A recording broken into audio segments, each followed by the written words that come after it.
right, everybody, Fit Rockstar here, and I have a very, very, very special guest. I love this guy. He is a blessing to the sport. And as you can see, my shirt says you can't kill the Boogeyman. Oh, you can't. He is the Boogeyman. He is back-to-back champ, New York Pro, Indy Pro, Blessing Awodibu. I didn't do it. You got it. I did you it. Got it. You Hey, got it. that's what we're talking about. That's not an easy name to pronounce. No. You slid that one right there. Hey, thank you so much for coming, man. I appreciate Thank it. you for having me. Look, we've been planning this. Yes. Finally. Yeah. Finally, damn it. It's happening. It is We happening. got the Boogeyman out here in Arizona, Phoenix. Phoenix, Arizona. First time here. God damn, it's too hot up in here, man. Shit. What did you do in that It feels like you guys live in a sauna. You well, live down here I too? do not live here. I live in Orlando. Oh, yeah, so you're lucky. I'm lucky. Yes. But Blessing. anyways, we're here now. You are a blessing to bodybuilding. Oh, wow. You are.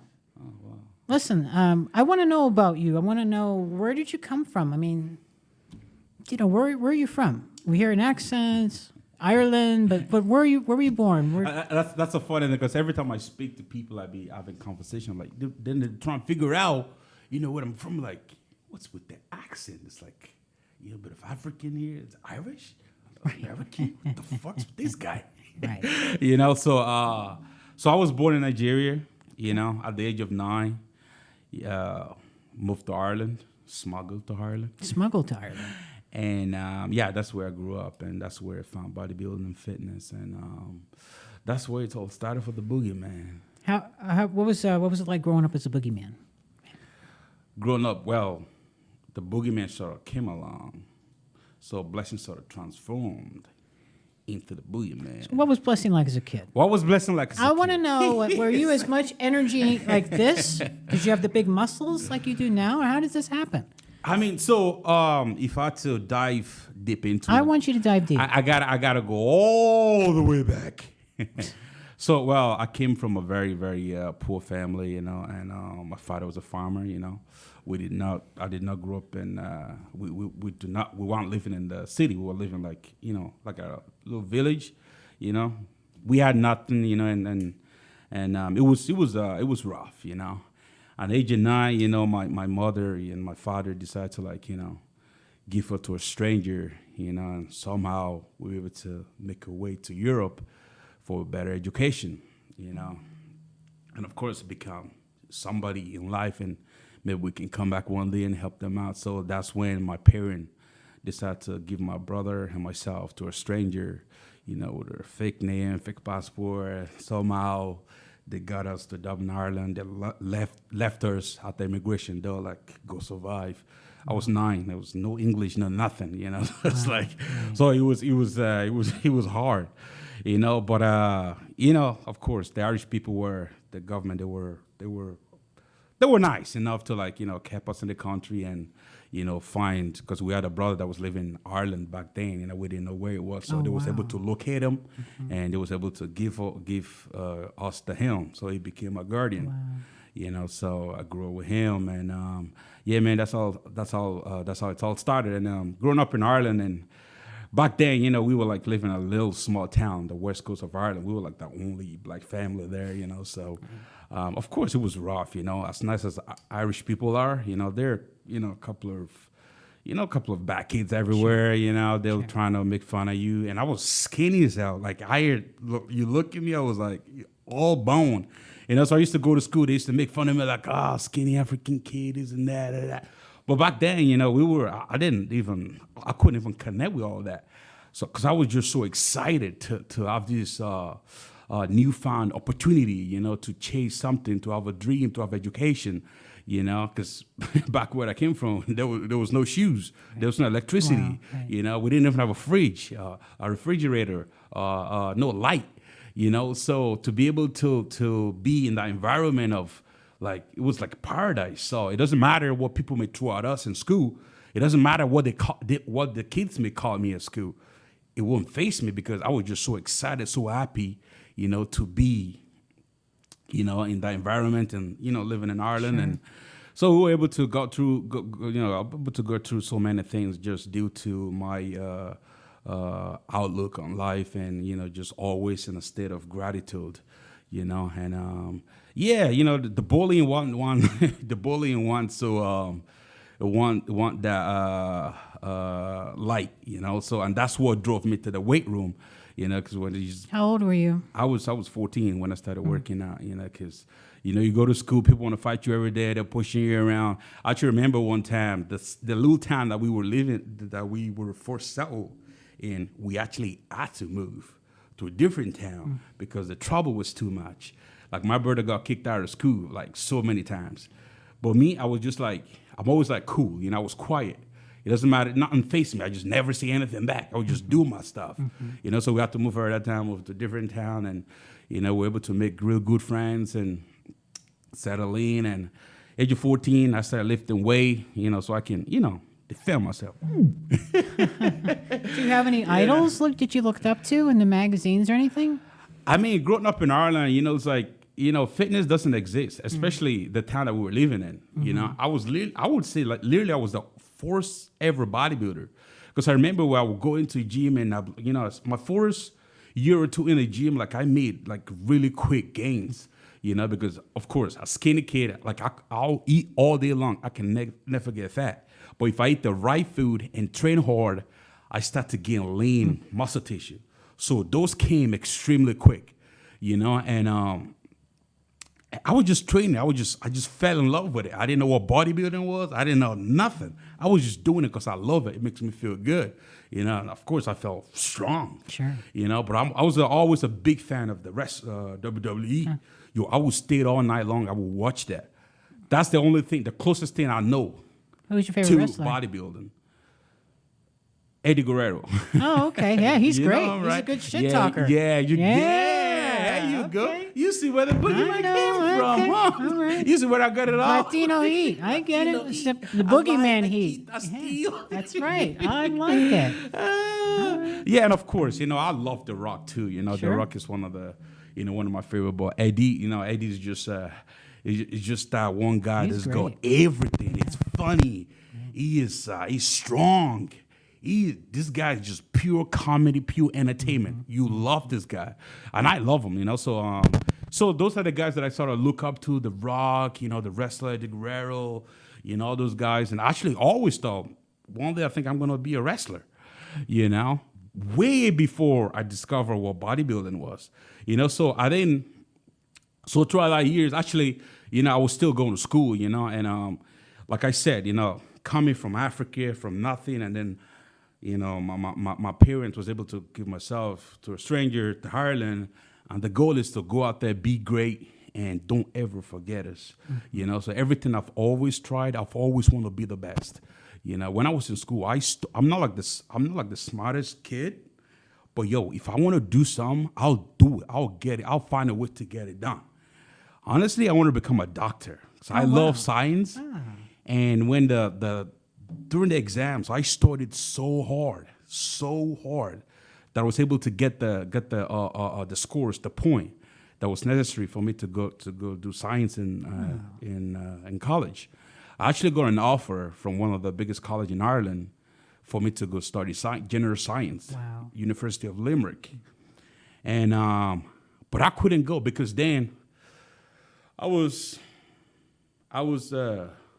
18, 19, and getting ready to go to college.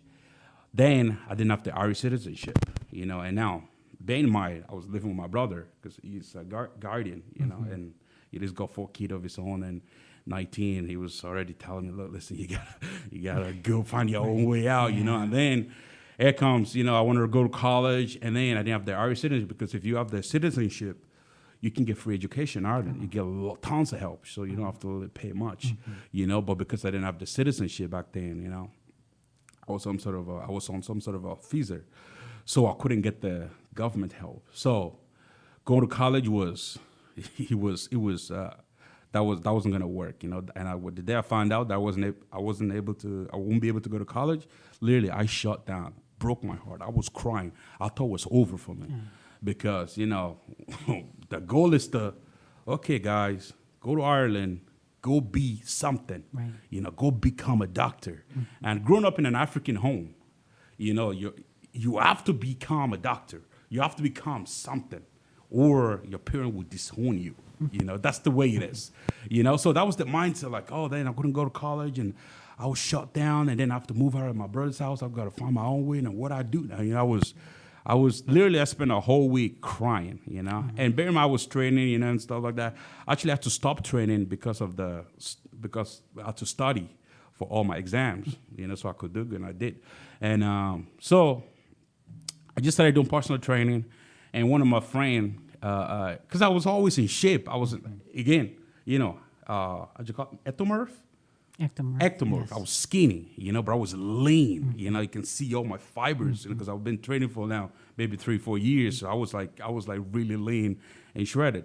So one of my mates forced me to. He's like, "Yo, you ever thought of competing?" I'm like, nah, man, I don't know what's that bodybuilding. I'm just doing this because I love it. You know, I'm just stick to my personal training. And actually, this guy's name is John Kearney, one of my day ones. You know, so. John, if you're watching this, shout out to you, brother. You're the one that got me into fitness and bodybuilding. Bodybuilding got me competing. And so I'm like, you know what? I'm gonna do this show. So 2011, I did my first show, the RBBF, Irish National Federation. I think it was the Spring Classic. Yeah, Spring Classic. I did not win, and at that show, I met my very first IFBB pro, Tony Freeman. Oh wow, the expert. Yo, you know, he's got one of the best physique. Yes. You know, when he was around, and I remember because I think he saw me on stage. I remember talking to him, and he was like, "Yo, you got good potential." I'm like, "For real?" And I was just admiring this man. I was looking at him from up and down, and his arms, shoulders, the weight of this man, and his waist and his legs. I was just staring and was just like, "Yo, you know, I think you should be doing this." I was like, "You think so?" He said, "Yeah, man, you got really good potential." And then I talked to the judges. And I was like, "I think you should give her another shot." You know, I was fourth. You know, I think I was competing at first timers. So I was like skinny. You know, first timers like where everybody like all kinds of I'm supposed to be in juniors. Yeah. You know, and but anyways, I took the advice. The following year, I got ready for the Irish Nationals, and I killed it. One of my first show.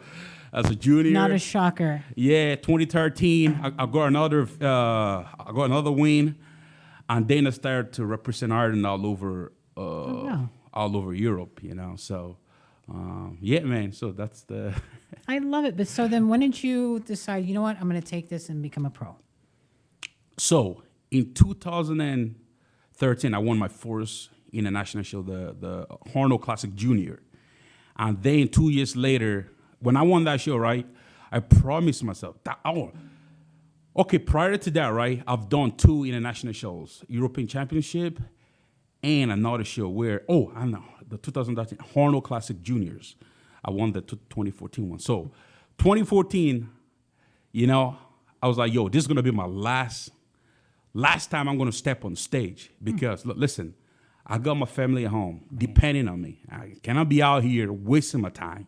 You know, so I got to decide whether bodybuilding is for me or not for me, because I got to make this decision now, so I can fare into something else because I got people depending on me. So 2014, going to the Horno Classic, 2014, my last year as a junior, so I was 23 years old. I said to myself, yo, if I do not place here in the top 3, it is over, because as a person, I'm always trying to you gotta be realistic to yourself. Right. You know, when you're setting goals, when you see other people doing things, and I see a lot of people following other people's track, you know, it's like, you gotta be realistic, you know, in what you're chasing. You know, so I said to myself, look, this is gonna be my last time I step on stage. If I do not place in the top 3, I gotta find something else because it's no point. So I went on to that show, unbelievably. This is probably going to be like my biggest moment of my life. I don't know if I ever win Olympia one day, right? I can never forget the day I won Arnold Classic Junior, because that gave me the biggest motivation to keep going, to never stop. Did you know you were going to win that show when you walked in? I worked hard. I worked really hard. I gave it all I got. And I said, if I do not place in the top 3, it's over. I'm not doing bodybuilding, never again. When did you know you had it? I knew I had it. When did I know I had it? Gosh, I can't remember. Night show? No, it was just one. It was just Oh, it's just all the way through. all straight through. I mean, When I they didn't know called the second place guy, and then they said, "Oh, that's when I knew I had it. When they called the second place, it was like, yo, I was crying, right?" Because I did not expect it. It was So a you didn't shocker. expect it. I did not expect it. I could not believe it. Even though you went in, I'm gonna do. It's either all in or not. You Yes. still didn't know that you had the shot. It's bodybuilding. What does You that know? mean? What do you mean by that? Because it's like bodybuilding is not like it's not like football where you can be, or basketball where you can get a lucky shot. There's no such thing as, it's like you either there have it the best or not. Right. And it takes time. It's a step. It's like like going. It's like now, like I'm going to my first. No, we'll get to that later. We'll talk. But yeah. So I'm like, so that was. Then they called my name as the winner. I'm like, I couldn't. I was. It's like, I can show you a couple pictures. I had my hand buried in my. Like I actually have goosebumps right now. I was crying. I could not believe it. I love that. And so that gave me the biggest motivation, the biggest drive to keep going, to never stop. So stepping off that stage, so I love Arnold. Arnold is like, I never mentioned Arnold back when I was stuck back in there. Arnold's like that guy. Arnold is everything for me. People always ask how I got here. I was willing to work just a little harder than everyone else. Every damn day. If I can have hundreds of hours back, I'm gonna grab them. Spending hours prepping chicken, rice, and vegetables, F that. I rely on perfect nutrition. I rely on trifecta. And I promised myself, I am gonna turn pro on the Arnold Classic stage. And Arnold's gonna come to me and present the trophy himself. So I step away from competing for 3 years. I'm like, just put on my, cause I'm like, 5'9", 5'10", put on my mask. So 2017. Is that with or without the hair? 6 foot. We'll No, I'm have to kidding. check. I'm kidding. That thing's spiky. Anyway. So 2017, right? And I was, this time I had moved from, before I won the Arnold Classic, 2014, I'd moved from that little town, the west coast of Ireland that I lived in. I left all my brothers, all my friends. I think I left them with like 1,000 euros to Dublin. And because I knew if I wanted to take it to the whole next level, I gotta move to the city, Right? Because the town, I'm like the only bodybuilders. There was no one to ask one to ask questions, no one to, followers. Like it was hard, So for me to learn and be better, gotta move to the city, be around the guys, who've been around for a while. So I moved to Dublin in 2014, and I was lucky enough. One of the guys actually, because I had no place to stay. So one of the judges actually on the Irish Federation actually allowed me to stay in this place for the winter. That was very And nice. he told me, listen, you got to get your shit sorted by summer because my kids are coming in summer. So you got to get a job. So I was like, it was tough. He was trying to get a job. So by summer came, I couldn't get a job. And I got to move out of the house. So I moved out of the house. No place to stay. I was homeless for 3 weeks. Oh, where'd you? know? Where were you staying? In my car. Oh gosh. Driving around looking for a place with all my stuff. And you're training at the time. in And the I was gym. training, And you're Wow. But remember, I said 2014 that was my last chance. I'm like, if I gotta do this, I gotta do it right. Right. And nothing's gonna stop me. But if I do not place in the top 3, that was over. So that was what got me through, like being homeless, and finally got a place to stay because my mindset was just so set, And so fast forward, 2017, that's when I turned pro. So, and I was working as a security officer, for all those times that I finally found a job. And, after being homeless, I got a job as a security officer. I was working at IKEA. I worked there for like 4 years. And then 2017, right? That's the year I said, I want to turn pro and I want to focus all my energy on bodybuilding. So I quit my job. Like literally, it was a massive risk. Right. I quit my job and I said I'm going to focus on social media and bodybuilding. And I give myself 3 months. you know. So I was able to move out. So I actually have to move out of my apartment, move in with my girlfriend family. So my wife now. So they was able to help me Mrs. out. Boogeyman. Mrs. Boogeyman, Sarah Kid. Well, Sarah Kid at Awodibu. But yeah, so 2017, quit my job, move in with my girlfriend family, and I started focusing on social media. I started making skits. My first 2 skits went mega viral, and then What were the another first 2 one, skits and you another did? one. Who gave you the idea of doing the skits? This is something that you thought of.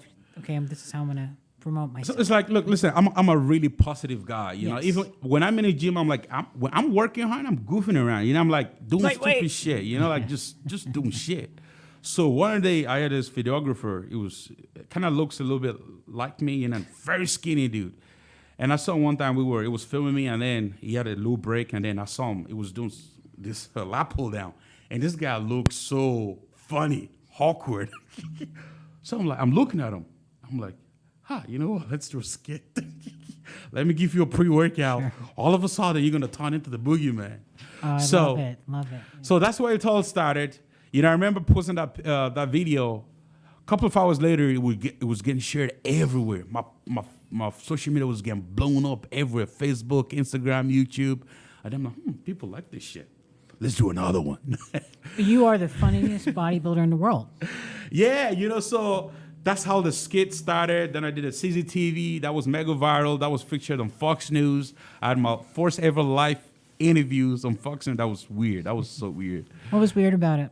I know. I was just so nervous. I was in Ireland. I've never really. Wait a minute. Why are you nervous? You're on TV. I mean, because I was like, I wasn't really ready for all that, you know. So I was like, that interview. I still haven't watched it till today, because it was that for me watching it. I was like, nah, that ain't it, bro. So because I was so nervous. My favorite video that I've seen is you. We were in the grocery store, the Flex. That was the one that got that was hilarious. featured on Fox News. Yeah, I mean, all your videos are great. Yeah, so all the skits started, social media blowing up. I was able to spend more time in the gym, training and stuff. So 2017, I was like, okay, this is it. Let's turn pro. So I did my first show to qualify for pro qualifying shows in Ireland. I won that. Then I went on to win. 4 other pro shows, getting my pro card 4 times. Wow. And including the World Championship. You know, so it was. So that's how I turned pro. And yeah, man. And then Indy last year was your debut, because you couldn't, during COVID, some stuff happened during that time, right? Yeah. Yeah, because you was going to compete that year in 2020, right? Yeah, it was, yeah. Yeah. So then last year, obviously, you didn't deliver like you wanted to. No. That's, shit happens. Life happens. That's right, right? Life happens. Life happens. And then you went and you went on saying, I'm going to win next year. Show everybody. And you did. You made incredible improvements. Yep. I mean, in a short period of time. Yep. You won the Indy Pro, then back to back, you won the New York Pro, which you're wearing the famous. Of course, I gotta prestigious everywhere I go. New York I gotta, Pro yeah, ring. bro. I gotta go everywhere with this, man, because I'm proud of it. So, I gotta show it off. What was it like when winning back to back like that? What was it like winning the Indy Pro? Called your name. Oh man, It's close. Going into that Indy Pro, I was raging. I was so full of energy. I was hangry. I wanted that shit. No one was gonna take that from me. I think you can tell on stage. I was like, Charles, this is my fucking show. Listen, this is what I want to see at the Olympia. I'm going to give them an idea, okay? I want to have you mic'd up at the Olympia, mic'd up for the pay-per-view audience. We can listen to what you're saying to these people. Because I'm there doing a commentary with Bob, and I can see your mouth running a mile an hour. Gotta put the mic on the post-in trunk. Yeah, I want to. Yes. I got to hear what you're saying, because I see you talking to Charles Griffin, and I'm like, what is he saying? What were you saying? Just having fun, man. What are you Just saying? having fun. It's Do my what I fucking do show, best. or what? I mean, yeah, you Do did. what I do best. As soon as you walked out on that stage, it honestly was game over. Yeah. So like I was saying, going into Indy, I was full of energy, because, it's not easy. It's not easy when what happened to me last year. The amount of people that can come out of that. Right. It's very few. That's You right. know, you gotta be crazy up here, you know, because you guys know the amount of energy I generated going into my pro debut with Nick Walker, you know, because everyone was hating on me because they're like, oh, who the fuck is this kid? He never even competed before, so why is he calling out a guy, Right. you know, who's after winning and placing after winning the Arnold Classic and this and that.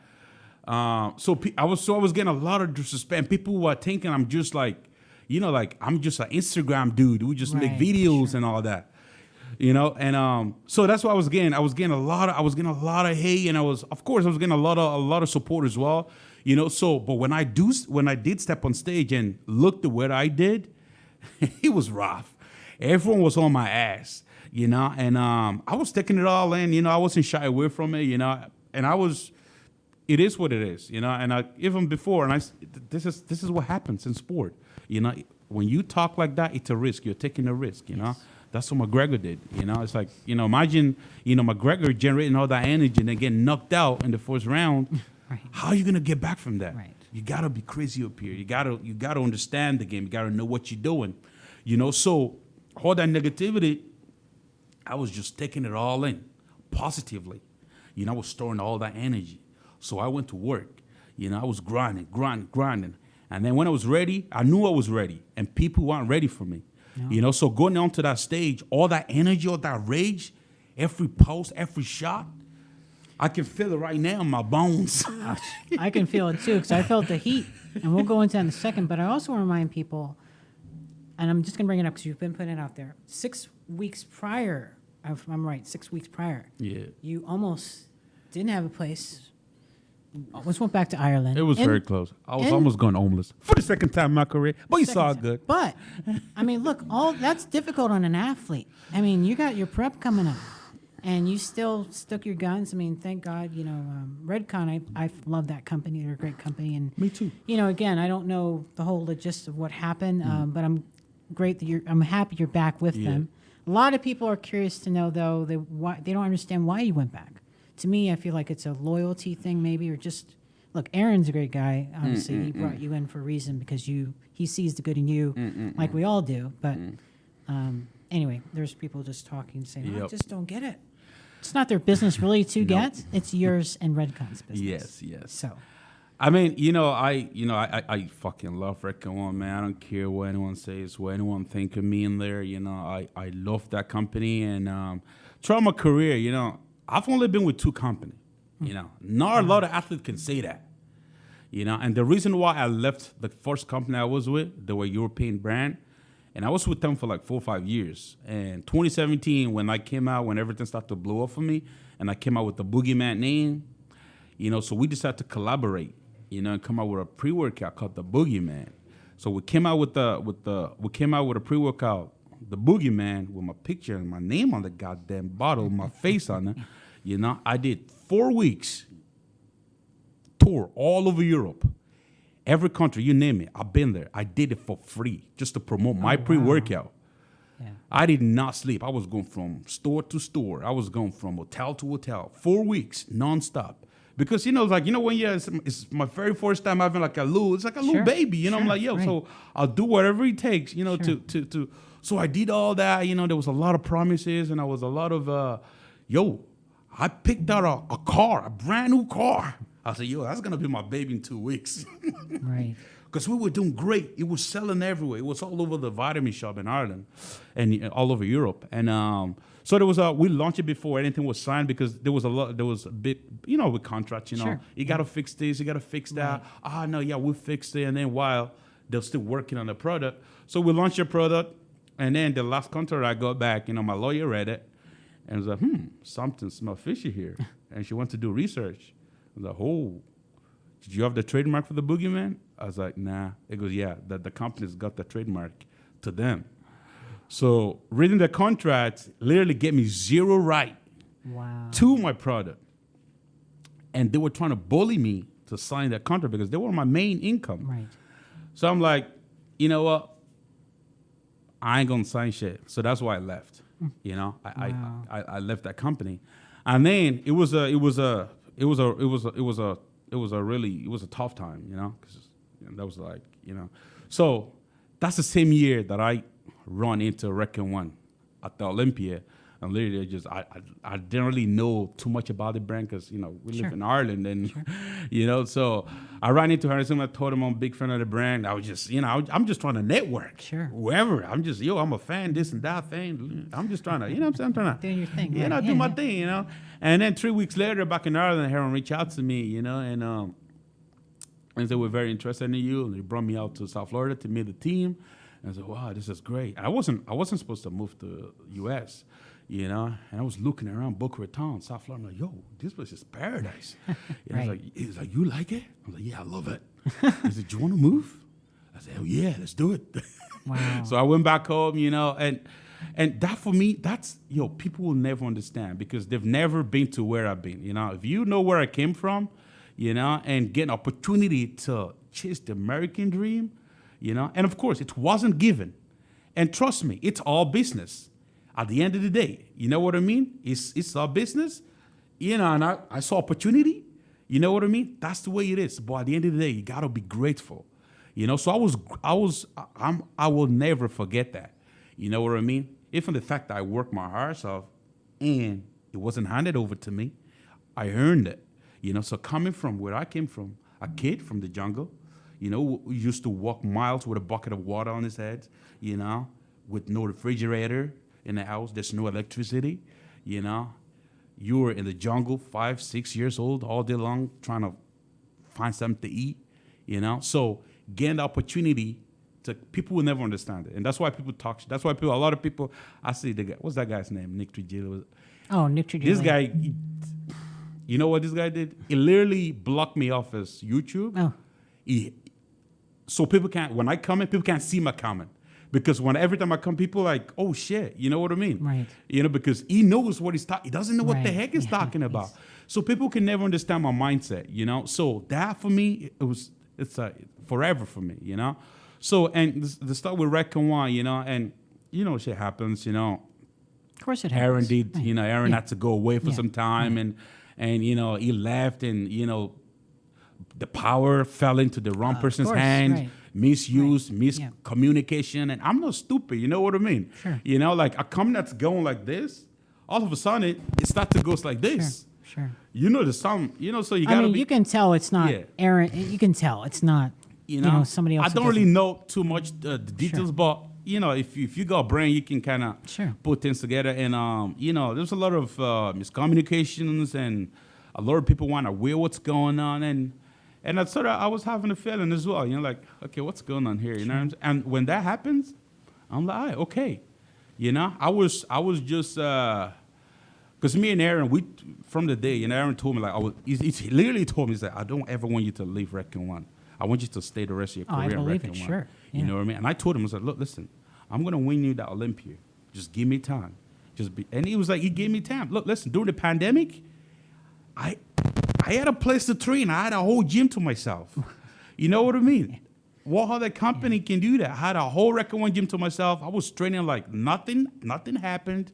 And a lot of people are losing their job during the pandemic. This man kept me on.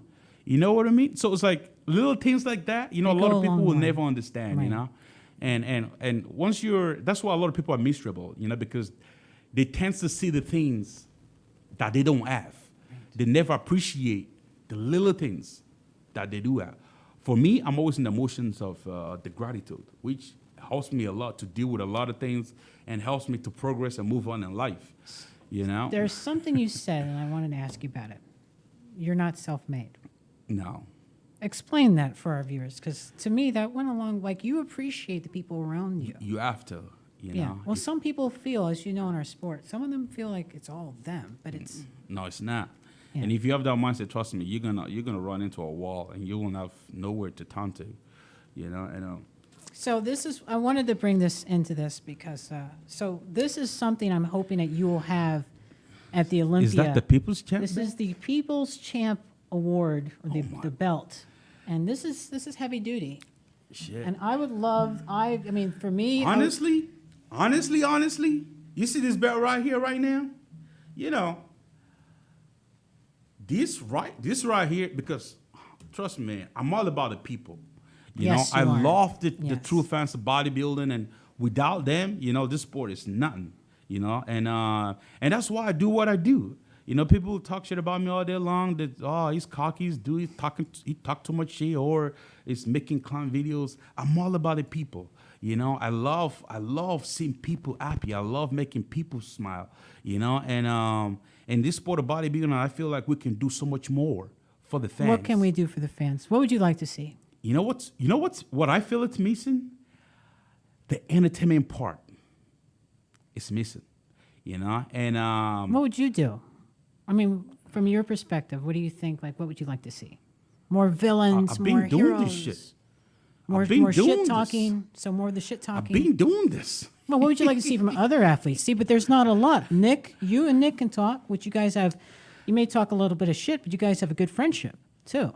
I mean, you know, a lot of things, you know, you can't force it, you know. No, 'cause there's you some- you yeah. can't force it. You just gotta be yourself, you know. And you gotta, what a lot of guys gotta understand is like, you know, you gotta remember. Look, listen, you're a professional athlete. You know what I mean? And there are fans out there who support and love you. I know they still support and love you, even though you don't do shit.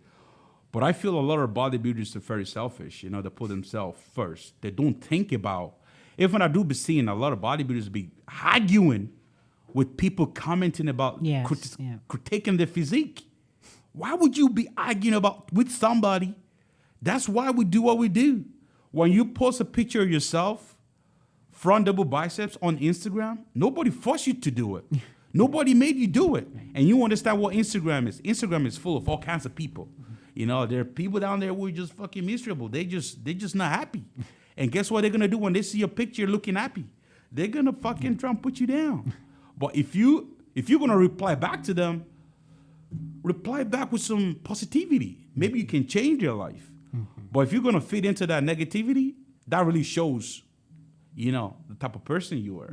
You know, so I see a lot of bodybuilders out there, you know, who are like, this is why they're, you call them fans? Fans. This is why they're fans. There are people out there who support you, who love you, but at the end of the day, they all work together to create you. Yeah. To give you to pay your bills, to do whatever, to secure you the sponsors and all that. You know, so that's why I feel like, you know, we gotta think more of the people. Yes, you know, the I agree. fans. You know, we gotta do more for them. We gotta find a way to entertain them. You know, even though we're serious bodybuilders, I know we all wanna win, you know, but look, listen, we got 24 hours in the day. You know? You ain't training all day long. An hour in the gym, that's it. And then the rest of the day, Some people need to train long because the way they you're look. seeing on the couch eating meals. So we got so much time in our hands to be more creative, you know, to think more about the things. You know, what can we do? What can I add to the sport to make it better? You know, so I feel like we can do a lot more. And you know, like I said, coming into the sport, so I'm gonna change bodybuilding. People tell us, you know, are. Instagram dude. Look, listen, I mean that shit. You know. I will change this sport for better, and people that don't respect me or that don't like me, y'all keep being the way you are, but I'm going to keep doing me. We want to have the haters, though. We got to have those haters. Of course you got to They're have going to be haters. stalking. They're going to be Yes, that's buying the it. pay-per-view, the tickets. Yes. Because they want to see what you're bringing. Yes, right? that's what it's all about. So, listen, man, I'm a huge fan of yours, Oh, my as God. you know. Hey, don't gas me now. But I have... You gotta put that away. I had to steal the boss, Hey. Jake Woods Olympia. You But tell her to put that away. She trying this- to gas me, bro. This is what Oh, that's the mistake. I want to see you holding this. Because to me, in my opinion, you are the next, like, you could be the next Ronnie Coleman. Oh, shit. Don't. And, you know, Ronnie's start, please. 8-time, one of the greatest. But, I got enough haters, though. But I'm I just got being enough honest. haters, Isabelle. well, let's bring more. Let's get more haters, right? Let's get more haters. You know, but listen, I'm But calling yeah, it like that I looks see it. beautiful. And it's heavy. That looks good. Where would you put this at? Oh, man. Where to go? Shit. By your bed? Right there Yo. next to you? The wife has to go on the floor or something? Shit, that would look so good in my house. Yeah. Oh, there's some motivation right there for you. Oh yeah, that's beautiful. But yeah, Listen, I was Boogeyman is coming. I was watching the Olympia TV with Tarek Elgindi, Dan Solomon, the chief executive officer, the Olympia, and 4-time Mr. Olympia, Jay Cutler, and they had nothing to say but greatness about you. Oh, I love Jay. You mean you are literally a blessing and a breath of fresh air to the sport. Oh, wow. You are, Thank you know, and I do see you as the next Ronnie Coleman. Oh, and I shit. see you as a Mr. Olympia. You have that physique. Oh, shit. The tiny weight, just everything is so 3D. Like when you walk on stage, it's the big wow factor. And, you know, this is, to me, it's the year of blessing. Yeah, man. Right? You know, we're going to keep working, you know. With me, I said, it's all about having the right people in your corner. You know, when you have the right people in your corner, because with me, it's all about the energy. You know, the energy has to be right. You know, because the energy is contagious. You know, it's like if you're having the wrong energy around you, trust me, it doesn't matter how positive you are and how dude, that shit will bring you right down to your knee. Yeah. But if you're surrounded, like I ain't got, my circle's very small, you know, it's like, and literally I'm full of people, you know, but they're the right people for me, you know, and I was so glad, you know, to hit it up with George and, you know, you guys saw what we did, George, you know, yeah. and George is Bro. yeah, man, George is special, you know, and we all need George, you know, and because I love what he stands for, you know, he's always there for people. He helps everybody, even the people that, you know, toss him to the corner when he was sick. He's still out there, you know. Absolutely. He's still out there helping everybody, and his energy is just different. And I fucking love that about him, you know. That's why we're able to connect before our energy matches, you know. He's so positive, and his outlook on life is just so positive, and nothing can. That's a man that whooped cancer's ass. Yes. You know what that means? You beat cancer. That's special right there. Yes. You know. So George, man, you know, I'm just blessed to have that man in my corner, and I think we're really onto we are onto great things, man. You know, I think we're gonna do You a lot think? of great things. I mean, you know, we're gonna keep working, do Yeah. what we do, and you know, I'll never keep my eyes off the price. And you know, like I said, you know, it's like this is when I decided to pursue bodybuilding, you know, and my goal is to become the best. Literally, my goal is to become one of the best to ever do it. You know, because like I said, I'm always been realistic to myself. If this sport wasn't for me, I would have stopped. Where would you many be right years now? ago. Where would you be right now if you didn't do bodybuilding? I have no idea. Literally zero idea. You know, and the sport, literally bodybuilding found me because I was on my path to something else, you know, to chase something else. And my mind's always been to be great at whatever that thing that I was chasing, you know. And bodybuilding just came along and just latched onto me because I know it was like it was no way out for me. It was like it was no other option.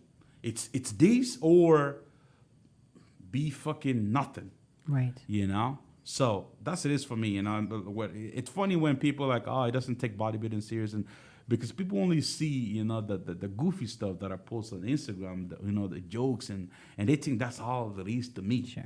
you know. But all the extra shit that I'm doing, literally, that's what helped me to get to where I'm at right now. I'm up here right now, not because I'm a great bodybuilder, not because I have a crazy physique, because if I wasn't doing social media, doing all the stuff, guess what? I'm still gonna be back in Ireland because I wouldn't have the following. I wouldn't be able to reach out to millions of people. I wouldn't have the sponsorship, you know, because it doesn't matter how good of a bodybuilder you are. For a company to be interested in you, you have to be able to deliver some to the table. You know, if you got the audience, you know, if you got the personality, you know, are you approachable? You know, how are your relationship with your fans? You know, so all of that goes a long way. How much? So you got the Boogeyman merchandise. So where did the Boogeyman come from? How did you get that name? Shall I tell you? Yeah, well, that's why I'm asking. Tell me. Oh, no. Why? What are you talking about? Tell me. So the name of the Boogeyman came from one of my favorite movies, John Wick. Okay. See, everybody's scared of John Wick, right? Right, yeah. John Wick is the man. Yeah, he is. That's the man you don't want to piece off. Right. He is the killer. The only man that can take out the Boogeyman is John Wick. You diet down, train hard,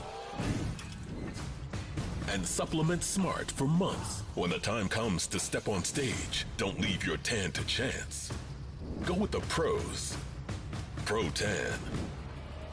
#1 worldwide since 1987 and the official sponsor of the Olympia for the last 15 years. Don't step on stage without it. Pro 10. Yeah, put the African John Wick. Right. That's the African. I like that. Okay. The deep African in me, John Wick. Yeah, so you never see John Wick messing about the boogeyman, or there's never a scene where you see John Wick killing the boogeyman. The boogeyman's untouchable. So I thought, you ever seen John Wick? Hell yeah. You know that the very first one, you know the very first John Wick, when the son beat up John Wick and then they killed his dad. Yeah, yeah. And then the They son killed came his to the dog, father, yes. and the father slapped the Oh, kid. yeah, I'm like, yep. Daddy, why you Right. hitting me?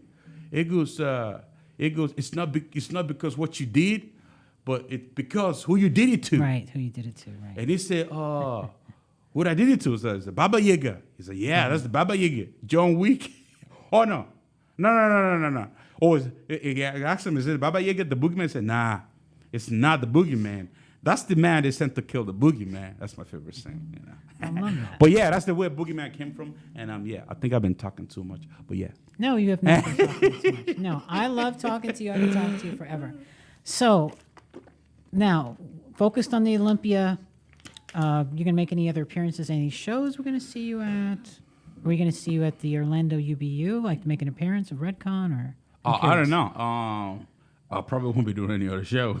Oh no, The no, only but show is, just showing your face. It's Olympia. Yeah, I love traveling. I love engaging with fans. I love meeting people. I love all that meet and greet stuff.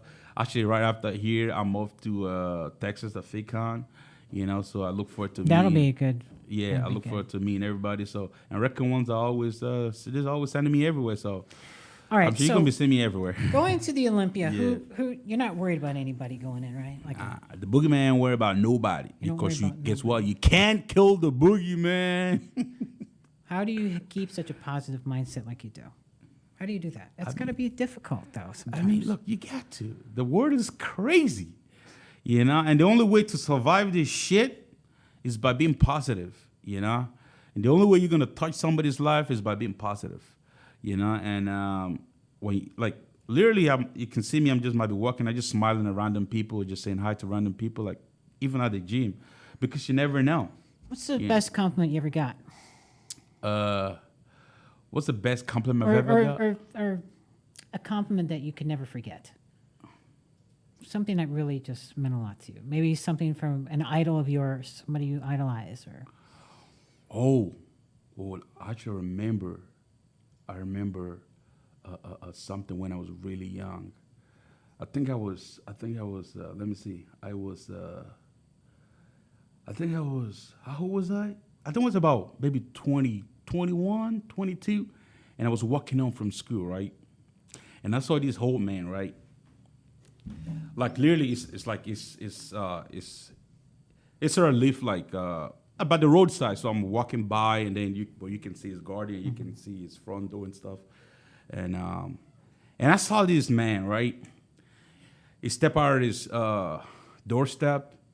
He went over to his garbage, the big bin, and I saw him. It was full of, I don't know what's in there, but I noticed that the bin was really heavy, and he was trying to pull it, And I was a kid, I was walking by, and I looked at him, I was like, shit, it's struggling.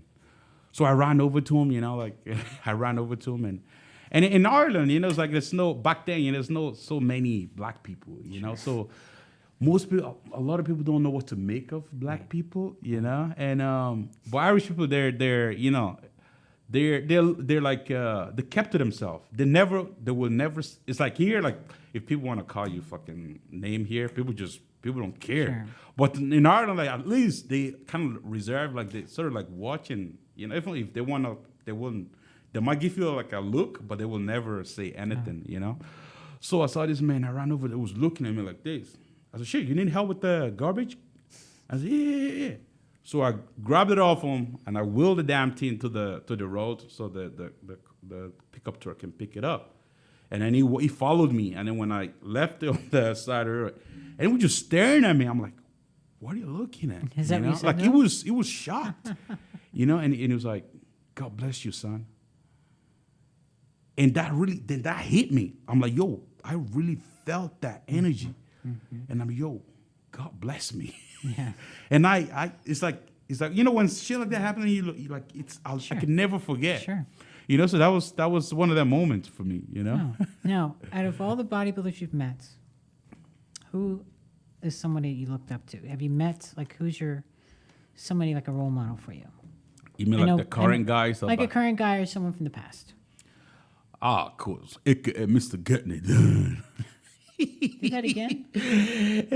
AKA Mr. Getting It Done. Mr. Kai Green.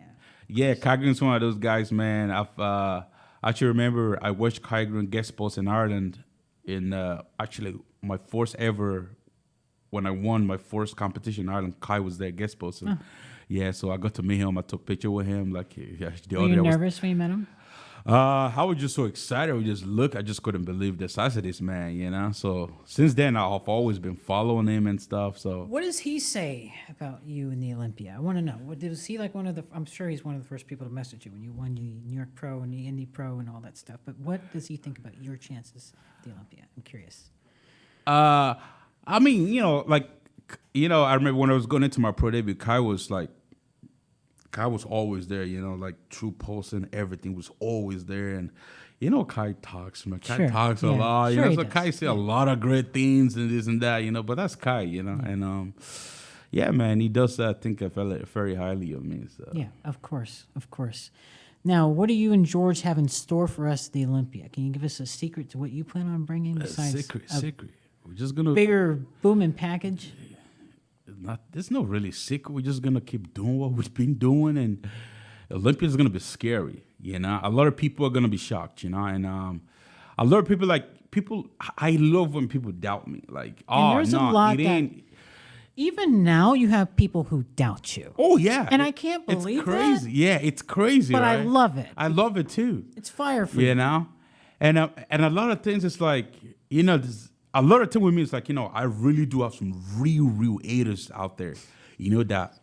What do they say? Like, can I ask, what do they say about you? Like hating, like how? Like, what do they do? What do they say? I mean, they don't even have to say anything, but you can even some of the guys that compete, like they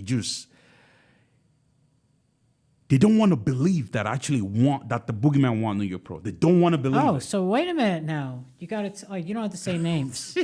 What did they do? What was the reaction? Like, because they couldn't believe you won. I don't know what their reactions, but I know guys out there. I don't know. I'm sure they all know themselves. They don't want to believe that I won Indy Pro and then went on to win New York Pro. So now me going into the Olympia, like, nah.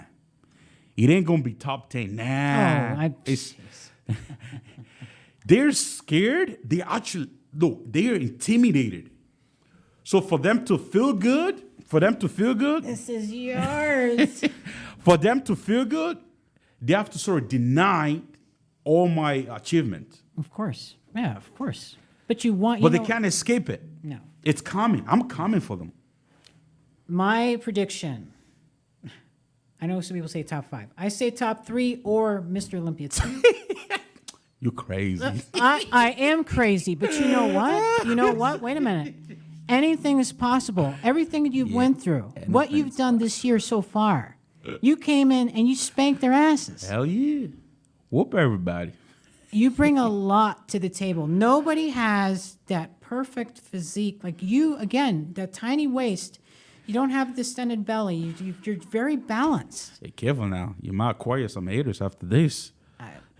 I'm only saying what I see, I mean, listen, Careful now. Listen, we have some great champions. All these guys are awesome. Yeah, everyone's great. But only one can win. Yes. And in my opinion, I'm always going, I've been a fan of yours for a very long time. And like my shirt says, you can't kill the Boogeyman. Can y'all see that? Yes, they all can. So I saw on Instagram. You can never kill the Boogeyman. You had Dan Solomon at your party. Dan pull up to my party. Yo, can you believe that? Dan himself? That's an honor. Yeah, wow. Nick Walker can talk all kinds of shit you want to talk. I didn't see Dan Solomon pulling up to his party. Did Dan pull up to Nick Walker's party when he won New York Pro? I didn't think so. Did Jake Wood call him? No. I didn't think so. Hey, Nick, guess what? You know who called me the other day? Can you believe this? Arnold himself. Really? Arnold messaged me. He said, I cannot wait to see you at the Arnold Classic Boogie. Wow. Nick, you heard that? That's scary. Yeah. That is scary. That's Arnold himself. So that you're saying you are going to do the Everybody's Arnold scared now. They're like, hey, who the fuck is this guy? next. Oh, this guy is somebody special. For Arnold to give you a call, Arnold give me a text message. a text message, and saying He that. said, Boogeyman, I cannot wait to see you at the Arnold Classic. Boom. That's a scary message right there. Well, listen, man, you're a huge threat. That's all I got to say.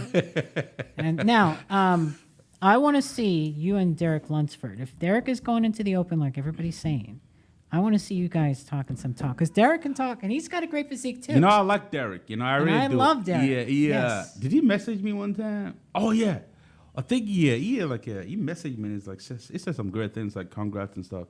I'm like, yo, bro, I just want to see you in the open lineup. Let's make that lineup look pretty. Mm-hmm. Absolutely.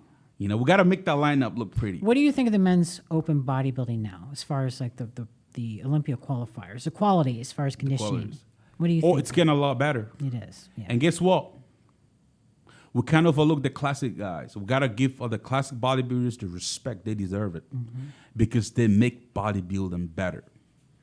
They do. A couple years ago, before the classic becoming a thing, you see the ship. You see, like, you know, the guys with the guts. It was out of control. Yeah. Yes. Literally, it was Yes. out of control. Yeah, it's pretty bad. Until, you know, we had the classic guys coming in, and they are reminding us what bodybuilding is. You know?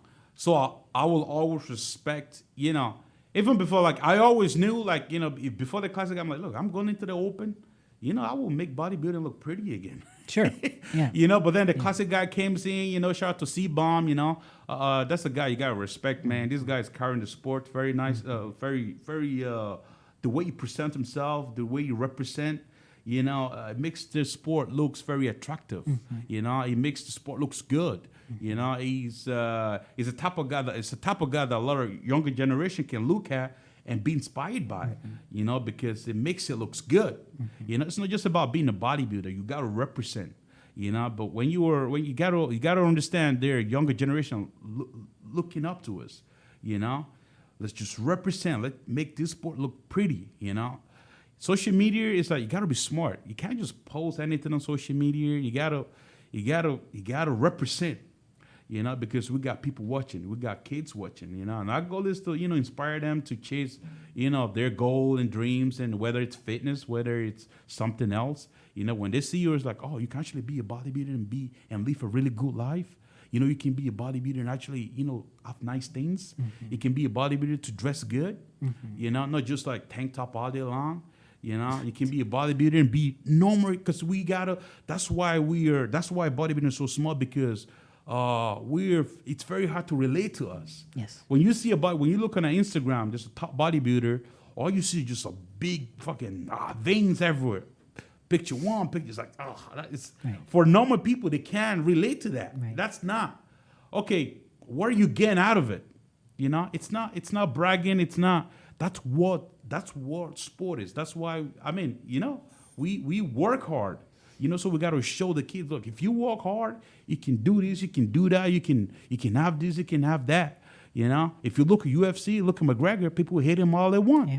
People are attracted to success. Yes. You know, because it looks good. If I look at McGregor, I'm like, I want to be like that man, because that man looks good. He's got nice things and he work hard, and hard work pays off. You know, but a lot of people will look at it differently, negatively. Material stuff. Right. Nah. Yeah, they always throw that. Right. People that are saying that are people who will never achieve anything, you know?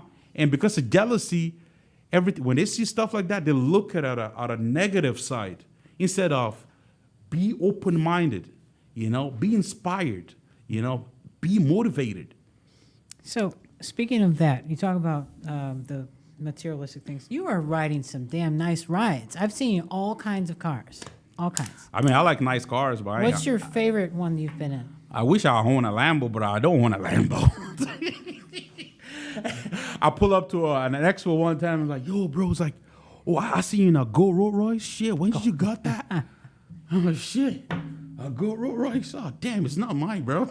Is that your favorite ride that you've been in, though? Yeah, but you got to play it like it is, I though. wish a Go Rolls Royce is mine. I ain't making that money yet, but I'm about to. Jake gotta hop the fucking Olympia money or some shit. Listen, I'm telling you now. For the Listen, Gold we're Rolls selling Royce? pay-per-views. I'm bringing all these people watching. I'm selling pay-per-views, bro. That's what I'm doing. Yeah. And I'm like, maybe we're gonna start talking about maybe we share the pay-per-view stream. You know what I mean? Or maybe I'll own my own what you call it? Promotion company.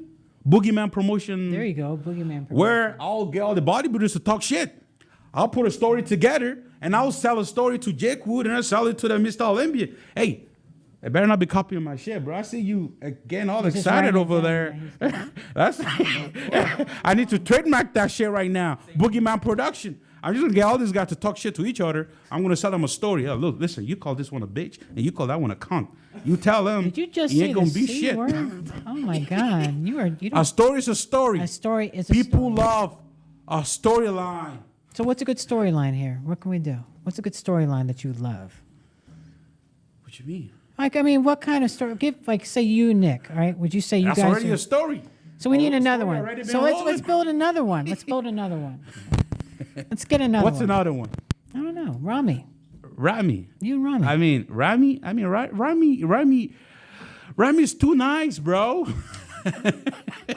He's too nice. There's nothing I can say about Rami, man. He is too nice. Who? Who? Justin Rodriguez. Nah, this doesn't count. Justin Rodriguez. He said, nah. No, I mean you're top like not like that. You know what I mean? Hunter Labrada. I mean, I heard Onta Labrada's quiet, but look, listen, I'm He the is very boogeyman. quiet. I'll make Onta talk. I want to see this. $100. I'll make Onta Labrada. $100. I'll make Onta Labrada say some offensive. William Bonac would be good. Yeah, I want to hear that from Hunter. Yeah, but anyways, this 2022 Miss Olympia is going to be a hell of a story. It's going to be a hell of a show. It's going to be like the most electrifying shows of all time. It's going to be a festival, bro. We're going to make this show one of a kind. You know what I want to see in the audience? I want to see people with your face, with your mouth, Boogeyman out in the audience just when you come out on stage.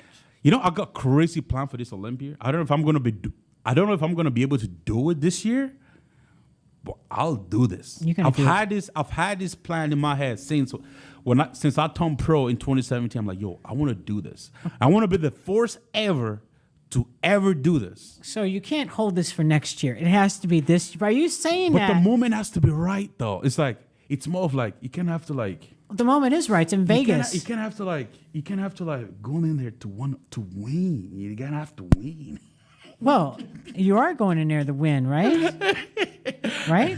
Hey, I'm not selling myself short. I'm just being realistic, man. I'm coming for everybody. The goal is to kill everybody. Never mind Nick Walker. The goal is to kill everybody. But look, listen. This is bodybuilding, right? It's like when you're especially going into Olympia, right? It's like a ladder. You're climbing a ladder. In order to get to the top, you gotta take a couple of steps. It's a step at a time. So this year, the way I see it, my goal is to get to that. You see that thing right there? That the beautiful thing right there? Yeah. My goal is to get as close to that thing right there as possible. I'm a first year at the Olympia.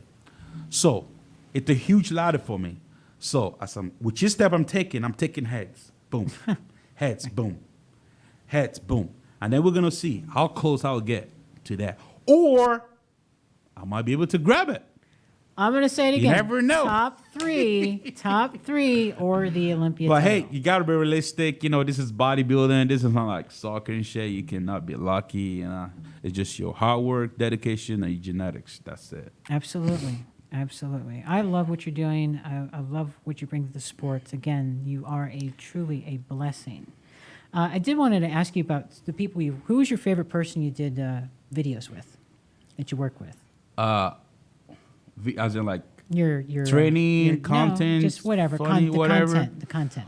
Ooh, Have you ever met Sal, the the little Indian guy with all the hey motherfuckers, the little oh, Indian just you. just Just yeah, I did, love- yeah. I did a couple of content with him back in Dubai.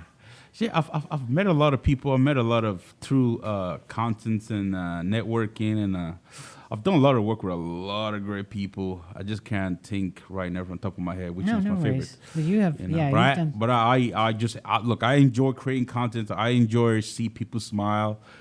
I love when I get message daily saying, "Oh, bro, this made me smile." I just made a video. I just posted a video today of Amber Rods. Mm-hmm. There was a scene where she was like kind of sniffing. Yeah. She looked like she's sniffing some shit.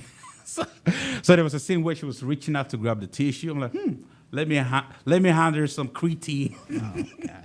So that's what I did. That's funny. And I thought, I don't know, I thought it was funny, and a couple of people like it. They Amber laugh Turd, at of course, it, and you she's know, that's what it's all about, man. Putting positivity out into the world, and let's make this world a better Well, place. listen, I know you've got to get ready for training for the Olympia and doing your thing. And is there anything you want to say to the fans, sponsors, whatever, you have it? Hey, of course, I got to give shout out to the one and only Record One. People thought we were done, but nah, the Boogeyman ain't done yet.